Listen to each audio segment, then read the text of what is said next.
was loved by all the one who came in contact with him. He had an easy demeanor and a quick smile.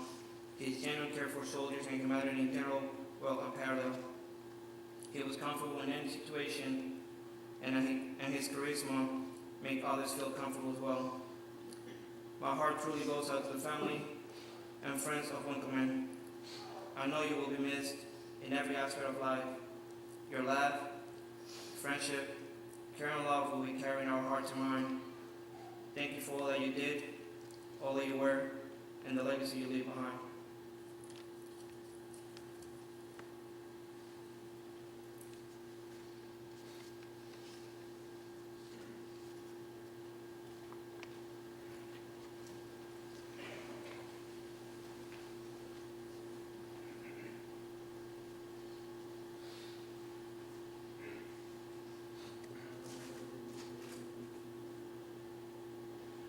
I believe forever.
going to depart from my prepared remarks for just a moment. I want to once again express my personal appreciation to Pat Winkleman and her son Jason for coming down from their home in Ohio to be with us today. We don't always have family members who are able to attend our memorial ceremony each month, but it really encourages us when families take the time and make the long trips from wherever they might live to be here. So once again, Pat, I thank you and Jason. I want to tell you something else about Pat Winkleman and her husband Richard, also known as Wink. They not only buried their son in Ohio, but they got in their automobile shortly after that funeral, and they drove all night so they could be in Tennessee the next morning for the service for Specialman COL. It's that type of commitment to others. It's that type of devotion to the hurting family in Tennessee, because the Winklemans could identify. It's that type of devotion from one Army family to another that I believe helps us continue to produce such fine young men as these three that we honor today. So Pat, thank you so much, and give our love to Wink. This family not only has their son Jason, who has served 8 years in the military, but Winkleman, Richard, is still in service after 36 years as a sergeant major. They also have another son and brother who is in Iraq today. Nathan, he is in 5th Special Forces Group. So I would say the Winkleman family have paid their dues. These three brave paratroopers have already been remembered in memorial services in Afghanistan and also in their respective home communities. But now it's our turn. It's our turn to honor and remember them today. On 25 September 2001, at the Pentagon, I assisted then Lieutenant General Larry Ellis in conducting the very first memorial ceremony of the War on Terror. General Ellis and I conducted the memorial ceremony for Lieutenant Colonel Jerry Dickerson and Staff Sergeant Maudlyn White. These were killed when the plane hit the Pentagon. They were on General Ellis' staff there in the operations plans section. And because I was assigned to do memorials at the Pentagon, it fell my lot to perform the first. I thought about that a lot since then. As a matter of fact, I moved my office across the hall in our building, and I ran across a note that General Ellis had written to me. General Ellis subsequently became a 4-star, became Forces Commander. Now he's retired. But the way things seem to be connected in the Army family life is amazing to me. You see, General Ellis started in the 82nd Airborne Division. We don't have the old 4th Battalion, 68th Armor anymore. They were part of DISCOM, but he was in the 82nd when he went off to Vietnam. He became a platoon leader, he was a company commander, then he became S3 in the battalion, and then eventually he would make his way through many other places of service. But when I thought about General Ellis, I thought about the 82nd. And I also thought about the fact that I was honored to do the first memorial ceremony of the War on Terror, and here we are again today, continuing to honor those who paid that last full measure on the altar of freedom. I don't know how many more we will honor in such a way, but I am convinced that those who stand up and raise their hand and proudly say they will protect and defend the Constitution of the United States of America against all enemies, foreign and domestic, and who are in reality saying they will protect and defend our way of life, I believe that we will continue to see young men and young women rise up from the communities of our nation to say, I will go and I will serve and I will die if necessary. And I say that because as I look at the lives of these three young men, I see so many similarities. All three of these young men happen to be single, they'd never married. That's not to say that they hadn't found love in their life, but for these three, they were committed to their military careers. And each in his own way, at his own time, joined the Army. They became volunteers. Anytime we do a ceremony for any fallen soldier, airman, sailor, or Marine, I'm reminded that for the first time in our nation's history, we are at war with all volunteers. But not only did these three raise their hands to volunteer to serve in the United States Army, and by the way, these days when you raise your hand to serve in the Army, you are saying, I'm ready to go to war. These young men knew that, and they still raised their hands. And they went to war. And they died in that war. But I do believe we will have others who will continue to stand up when many will not. But I believe we'll have many who will.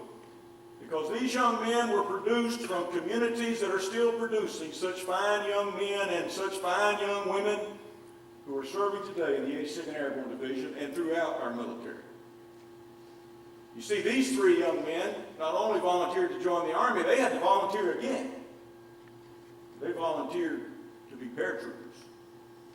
And they raised their hand again and said, I will go. And they did. But these three young men have some other things in common. At the memorial services in their respective communities and the funerals and at the burials, not only did we have 82nd Airborne chaplains present and a wonderful 4th BCT burial detail, by the way, in all three cases, did an excellent job. But not only did we have our chaplains there, but in all three cases there were ministers that those families knew and those soldiers knew who were also there attending to the spiritual needs of those families. All three of these young men were also lifelong residents of their respective communities. Matter of fact, I mentioned the Winkleman family from Ohio. As a matter of fact, Damon was living in the home that his grandparents had lived in. That family has deep roots. All three of these young men came from communities that only place they'd ever lived. And yet we see those communities producing such fine young men. Young men who were God-fearing, young men who were patriotic, young men who were willing to say, I will give my life in service to my country. These young men ended up in what I believe is the most elite Army division that there is, the 82nd Airborne Division. It's America's honor guard. Harry Truman gave the division that title. It's also America's strategic response force. What it means is that America depends upon the 82nd, like no other division, to ensure that we are protected. So these young men were part of something great. I guess you could say they were all Americans because they came from the heart of America, each of these communities they were from, but they were all Americans because they were in this division, the AA. If you come in on All-American highway out here, you know you're coming to the place where all Americans live and work and train and go to fight. These guys are all Americans. Each of them in their own way proved to be heroes. Each of them in their own way were remembered and acknowledged and honored in their respective communities. You've already heard some things about each of them. I'll just touch on a few more. Sergeant Juden. I read that his company commander said that he was the greatest soldier I've ever been around. Now let me tell you something. A company commander in the 82nd Airborne Division has been around a lot of soldiers. And I believe that company commander would not throw around those words lightly. But everything I've heard about Sergeant Juden, and what we've already heard today from downrange, and what we've heard from Major Dela Cruz, I believe Sergeant Juden lived up to those words. He loved weapons. He was a lifelong member, even as a child, in the National Rifle Association, but he did that so that people would learn to respect those weapons. He even taught at the summer camp in New Mexico every summer to young people, teaching them safety, weapon safety. But he was also such an expert that he became a sniper. He was very, very good at what he did. And he gave his life for his country. Specialist COL. the youngest of the three, 20 years of age, from the hill country of Tennessee. Young man who earned the EIB before he earned his combat infantry badge. He came in and hit the ground running, and everything that was said about him, this young man excels. If you want to be in the right place, follow him. And his family also gathered around his grave, where words were said and words were spoken, and friends acknowledged that he had a great sense of humor, like all three of them were acknowledged to have, that all he ever knew was to do his best. Well, he ultimately succeeded. Because all three of these young men, as I already mentioned, have come from the religious faith, the religious tradition, the Christian tradition, where their Lord once said, "No greater love than this, that a man would lay down his life for his friends."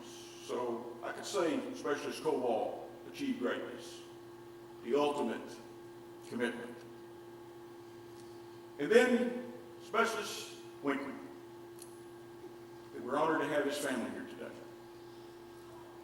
Winkleman was